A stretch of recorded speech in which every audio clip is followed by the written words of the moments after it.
Hello students, welcome you all on Future Defense Academy YouTube platform. I Aisha welcome you all on our live classroom and the biggest live session which is going on from the last of some days and regularly basis. Yes, वैसे हालांकि बहुत सारे क्या हो रहे हैं हमारे साथ में प्रॉब्लम्स आ रहे हैं भाई बहुत आजकल आपको भी पता है हमारा मॉनसून अराइवल हो चुका है एंड उसकी वजह से काफी जगह पर इलेक्ट्रिसिटी का इशू रहता है, कभी नेटवर्क का इशू रहता है। फिर भी जैसे तैसे अभी सब जगह हर कोई, क्योंकि हम अपने चैनल का नहीं बल्कि सबका बोलेंगे, सारे चैनल एंड सारे टीचर्स जितने भी हैं वो अपनी तरफ से 100% देने में लगे हुए हैं। हालांकि प्रॉब्लम्स बहुत सारी आती हैं, बहुत दिक्कतें आती हैं, लेकिन वी आर, है ना, हम लोग सारे कोप अप कर रहे हैं उस चीज से। एंड लेकिन सीजन भी चेंज होना जरूरी है। आपको मालूम ही है कि अगर रेनी सीजन नहीं आएगा तो हमारे यहाँ पर रोटेशन ऑफ वाटर नहीं बनेगा, जो आज सबसे सेकंड हमारी जो बेसिक नीड में आ जाता है। चलिए बात करते हैं हमारी क्लास का। हमारा क्लासरूम चल रहा था एडवर्ब के साथ में। एडवर्ब जो कि हमारे चचा हैं, जिनके सारे सवालों के जवाब देते हैं कहाँ, कब और कैसे, तो उन्हीं चचा के बारे में हम बात करें। तो अब हम बात करते हैं, आज आगे चलेंगे हम हमारे क्लासरूम। कल हमने टू तक का देखा था कि टू का यूज कहाँ होता है। अगर एडजेक्टिव के रेफरेंस में आता है तो कैसे होगा, एडवर्ब के रेफरेंस में आता है तो कैसे होगा।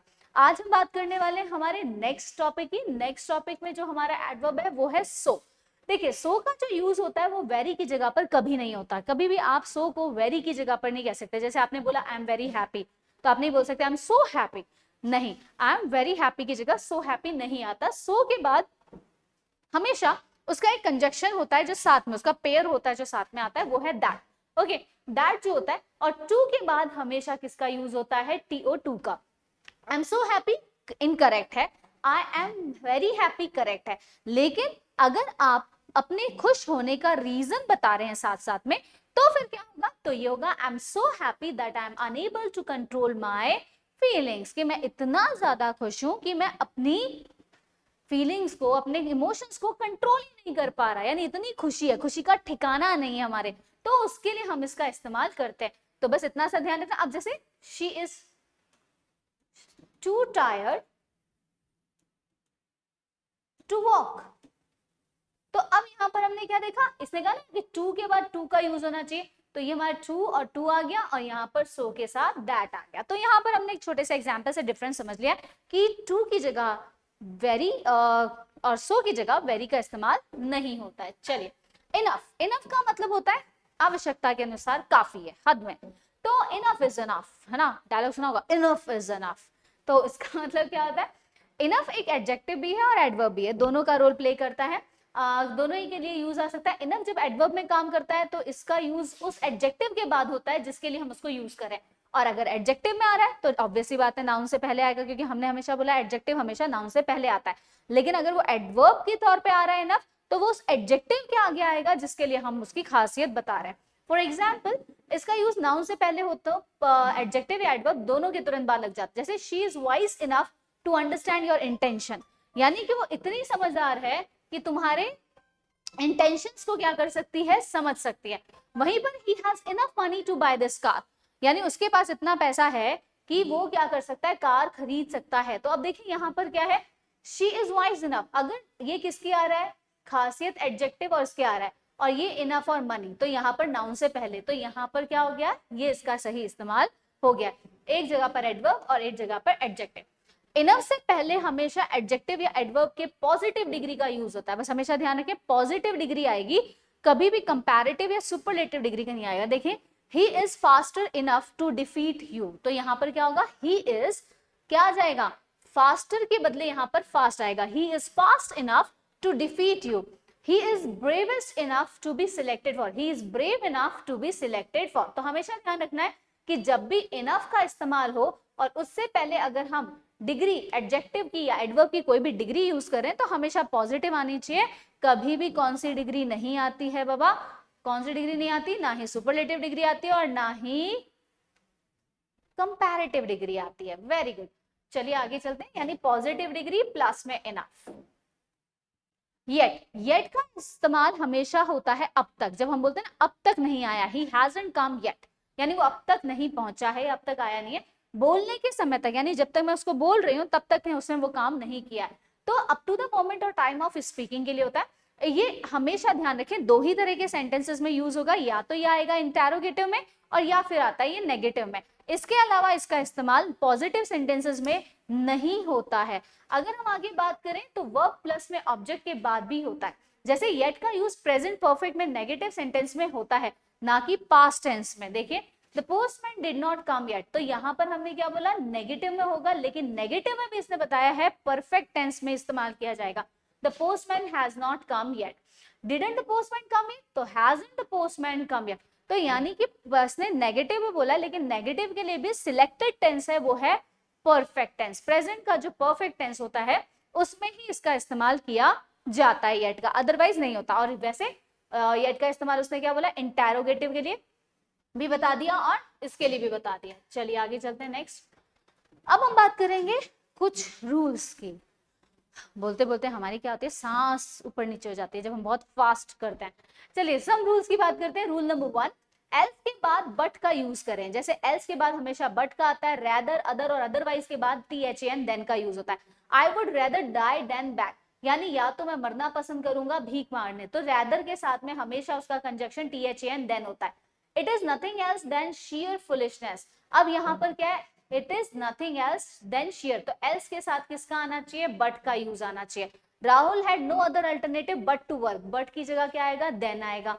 Rohit has no one else to talk to except his wife, तो एल्स की जगह क्या आएगा, but except his wife.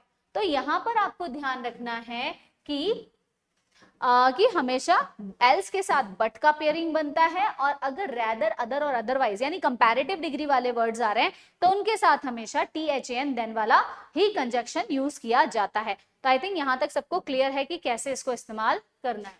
Next की बात करते हैं, रूल नंबर 2, एडवर्ब्स जैसे कि सेल्डम हो गया, नोवेयर हो गया, नेवर हो गया, नथिंग हो गया, हार्डली, स्कैर्सली, नीदर, बेयरली या रेयरली, ये हमेशा नेगेटिव सेंस में होते हैं, यानी कि ये अपने आप में नेगेटिव वर्ड्स हैं, इनके अंदर नॉट छुपा हुआ रहता है। तो यानी अगर ये किसी सेंटेंस में आ रहे हैं तो हमेशा इस चीज का ध्यान रखें कि वहां पर नेगेटिव सेंस के लिए अगर उसका इस्तेमाल हो रहा है तो नेगेटिव के लिए आप क्या करेंगे, उस सेंटेंस पे दोबारा नॉट को यूज नहीं करेंगे। अगर ये यूज हो गए तो इसका मतलब हमें वहां पर नॉट लगाने की जरूरत नहीं है। I rarely went to meet nobody, यानी मैं वहां पर बहुत ही मुश्किल से किसी से, तो नोबडी नहीं आएगा, यहाँ पर नोबडी की जगह एनीबडी हो जाएगा, क्योंकि नो नेगेटिव के सेंस का, नेगेटिव के लिए already we are using rarely. She hardly knows nothing about, anything about, ठीक है। I hardly knows somebody in the city, anybody in the city. अब आप कहेंगे सम का यूज होता है बच्चे पॉजिटिव सेंटेंसेस में। हमने अगर याद हो सम और एनी का यूज पढ़ा था, तो सम का इस्तेमाल हमेशा पॉजिटिव सेंटेंसेस के लिए किया जाता है, जबकि हार्डली और रेयरली और स्कैर्सली ऐसे वर्ड्स यूज हो रहे हैं तो ये अपने आप में नेगेटिव है, इसका मतलब वो सेंटेंस नेगेटिव है, तो वहां पर समबडी, सम का इस्तेमाल नहीं होगा, एनीबडी ही आएगा, एनीवन ही आएगा, एनीवेयर आ सकता है, लेकिन सम से रिलेटेड और नो से related, nothing, nobody, no one, ऐसे इस्तेमाल हम नहीं करेंगे। ओके, आगे चलते हैं रूल नंबर 3 पे। नेगेटिव वर्ड्स जैसे कि नॉट और नेवर का use deny, forbid, unless, until, lest, too और टू और बोथ के साथ ना करें।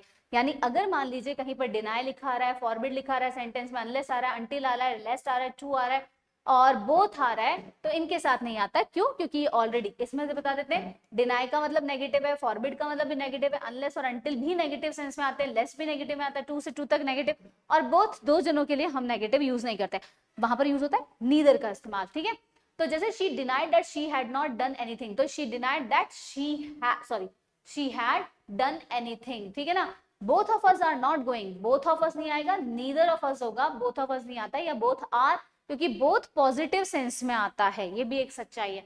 Unless he will not come, I will not go, जिस पार्ट में अनलेस आ रहा है, जैसे ये इसमें अनलेस आ रहा है, तो उस पार्ट में आप नॉट का इस्तेमाल नहीं करेंगे, सेकंड पार्ट में यानी सेकंड क्लॉज में आ सकता है, लेकिन अनलेस वाले पार्ट में, सबऑर्डिनेट क्लॉज वाले पार्ट में आप इस्तेमाल किसका नहीं कर सकते, नहीं कर सकते किसका, नॉट का, जिस पार्ट में अनलेस या अनटिल लिखा आ जाए। नेक्स्ट चलते हैं, एडवर्ब जैसे कि एज का यूज हमेशा नीचे दिए हुए शब्दों के साथ होता है, जैसे regard as, describe as, define as, treat as, view as, know as, है ना, इनका आता है। वहीं पर एडवर्ब जैसे कि एज का यूज इनके साथ कभी ना करें, नेम्ड एज गलत होता है, कॉल्ड एज गलत होता है, इलेक्टेड एज गलत होता है, think as, consider as, call, appoint, make, choose, तो इनके साथ एज का इस्तेमाल नहीं करना चाहिए। जैसे I regard him my brother, तो रिगार्ड के साथ हमने बोला एज का इस्तेमाल, तो I regard him as my brother, तो नाउन के बाद प्रोनाउन के बाद आ गया। Biology has been defined the sub study of organism, तो यहाँ पर डिफाइंड के बाद क्या आ जाएगा, एज आ जाएगा। She is considered as the best student of the, तो यहाँ पर कंसिडर्ड वर्ड अभी हमने बताया नहीं आता है, तो एज का इस्तेमाल नहीं होगा।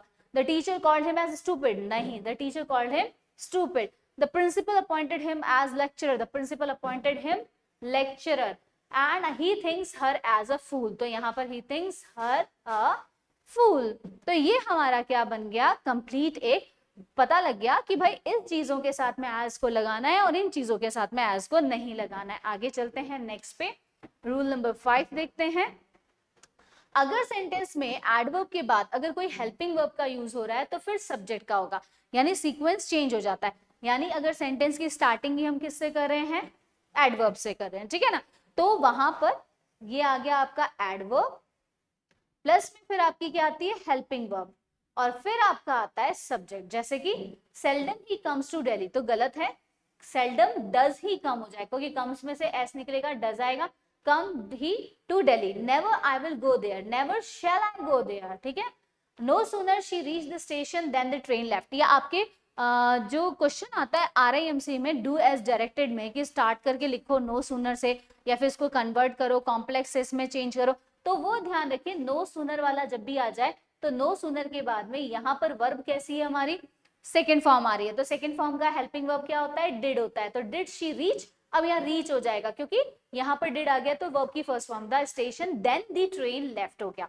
Hardly she had reach the station when the train arrived, तो hardly had verb helping verb पहले आनी चाहिए ना, so quickly she ran that she overtook her friends, तो so quickly did she run that she overtook her friends, क्योंकि यहाँ ran आ रखा है तो यहाँ did निकलेगा verb की। his wife comes here and so does he, तो यहाँ देखिए क्या है, ये बिल्कुल करेक्ट है, his wife comes here and so does he, तो so के बाद में आ रहा है does का इस्तेमाल। He doesn't know anyone here and neither do I, ये बिल्कुल सही है कि ना मैं ना उसे यहाँ पर किसी को जानता है और ना मैं उस किसी को जानता हूँ। रूल नंबर 6 देखते हैं। रूल नंबर 6 देखिए क्या है, टू एंड एज वेल का use besides, in addition to और ऑल्सो के तौर पे एफर्मेटिव सेंटेंस यानी पॉजिटिव सेंस में होता है। ऑल्सो का यूज हमेशा लास्ट में नहीं करना चाहिए, यानी कभी आप सेंटेंस को ऑल्सो पे खत्म मत कीजिए, गलत है, ऑल्सो पे अगर खत्म करें तो गलत है। She found her bag and money too और एज वेल, आप टू और एज वेल को खत्म कर सकते हो, लेकिन अगर आप ये बोलो she found her bag and money also, तो ये गलत है, ये यहाँ आना चाहिए she found her she also found her bag and money, यानी उसे अपना बैग भी मिल गया और मनी भी मिल गया, लेकिन आप एंड में ऑल्सो से ना खत्म करें, टू और एज वेल से आप खत्म कर सकते हो। सेल्डम और never, seldom if ever, little और नथिंग, लिटिल इफ एनीथिंग एक साथ आ सकते हैं, लेकिन सेल्डम और एवर कभी नहीं आ सकता और लिटिल और एनीथिंग कभी नहीं आ सकता। सेल्डम और never goes to see movie, यानी सेल्डम और एवर, नेवर क्या हुआ, सेल्डम का मतलब कभी कभार और नेवर का मतलब कभी नहीं, लेकिन सेल्डम और एवर का मतलब क्या हो जाता है, कभी कभार और हमेशा, तो ये तो हो ही नहीं सकता, एक होता है पॉजिटिव एक होता है नेगेटिव, तो सेल्डम अपने आप में पॉजिटिव रेफरेंस दे रहा है कि हाँ कभी कभी तो होता ही है अक्सर, और नेवर का मतलब कभी नहीं के लिए। रूल नंबर 8 देखिए, verbs of sensation. Verbs of sensation का मतलब होता है हमारी 6 इंद्रियां, मतलब हमारे 6 सेंसेस होते हैं, 5 हमारे एक्टिव सेंसेस होते हैं और 6 हमारा कॉमन सेंस होता है। तो 5 जो हमारे एक्टिव सेंसेस है, जिसमें टेस्ट, स्मेल, फील, अपीयर, सीम, साउंड और लुक आ जाता है, ये हमारे पांचों इंद्रियों से संबंधित है। अगर एडवर्ब, इनके बाद एडवर्ब का कभी इस्तेमाल ना करें, एडजेक्टिव का यूज करें, जैसे I look honest, I look honestly नहीं होता, आई वर्क ऑनेस्टली, हाँ यहाँ आ सकता है क्योंकि यहाँ पर वर्क आ रहा है वर्ब, ना कि लुक। लुक हमारा वर्ब ऑफ सेंसेशन है, जबकि वर्क क्या है, एक्शन वर्ड है, इसमें कोई सेंसेशन नहीं आ रहा है। आई फेल्ट बैड, फेल्ट कैसा है, वर्ब ऑफ सेंसेशन, फीलिंग से, इमोशंस है ना, महसूस करना, लेकिन आई सिंग, सिंग कैसी वर्ब है, ऑर्डिनरी है, यानी यूजुअल वाली एक्शन वर्ब है। कुछ अन्य वर्ब्स जिनके साथ एडवर्ब नहीं एडजेक्टिव का यूज होता है वो कौन सी हैं, be type of verb, become है, टर्न है, गेट है, ग्रो है, कीप है, मेक है, प्रूव है। ही गॉट एंग्री, तो यहाँ पर जैसे इसके बाद भी हमेशा एडजेक्टिव आना चाहिए, और वी आर ग्रोइंग टुगेदर, ठीक है, तो keep, you keep your mouth shut, तो इसके बाद में देखिए इनका मेक, तो ये हमेशा ध्यान रखें जब भी इनका आए तो एडवर्ब नहीं बल्कि आपको इनके बाद में एडजेक्टिव का ही इस्तेमाल करना चाहिए। Manly, masterly, slovenly, friendly, orderly, gentlemanly, sickly, weekly, monthly, ये एडजेक्टिव्स हैं। इनके लास्ट में ly लगा हो तो कभी भी हमेशा ध्यान रखें इनको एडजेक्टिव ना समझें, क्योंकि एडजेक्टिव समझते ही हम इनकी बहुत बड़ी गलती कर देंगे और फिर हमारे अर्थ का अनर्थ हो जाएगा और सेंटेंस बिल्कुल गलत हो जाएगा। तो इसकी जगह पर आपको अगर जब एडवर्ब बनाना है तो इनका चेंज हो जाता है, behaved in a friendly manner. ठीक है, फ्रेंडली की जगह फ्रेंडली मैनर का इसके अंदर इस्तेमाल होगा।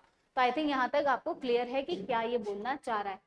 अब हम छोटा सा रिकॉल कर लेते हैं। यहाँ पर हमारे जो बेसिक रूल्स थे वो सारे फिनिश हो गए। अब जरा देखते हैं एडवर्ब्स। देखिए, एड प्लस वर्ब, जो वर्ब में ऐड करता है उसे एडवर्ब कहते हैं। Word that add some meaning to verb and adjective another verb adverb is also called as an adverb. She walked slowly after the medical treatment.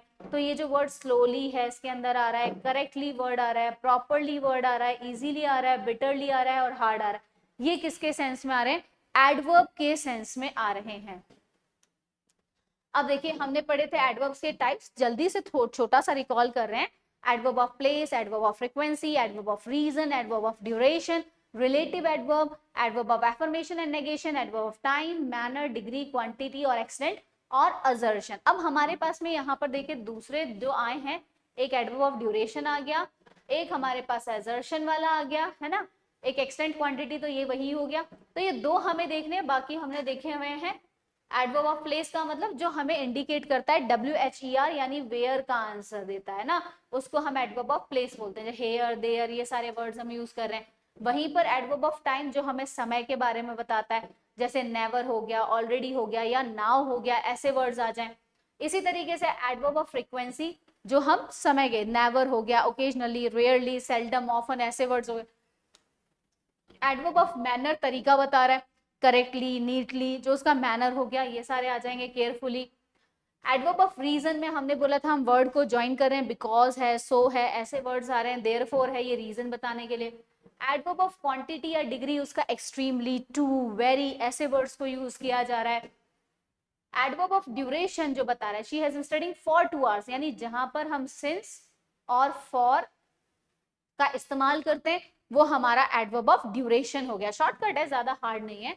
Adverb of assertion क्या है? Adverb certainly, any, under, यानी जहां पर हमें answer या तो yes में उम्मीद है या फिर हमें नो में उम्मीद है, उसके लिए हम इसका इस्तेमाल करते हैं।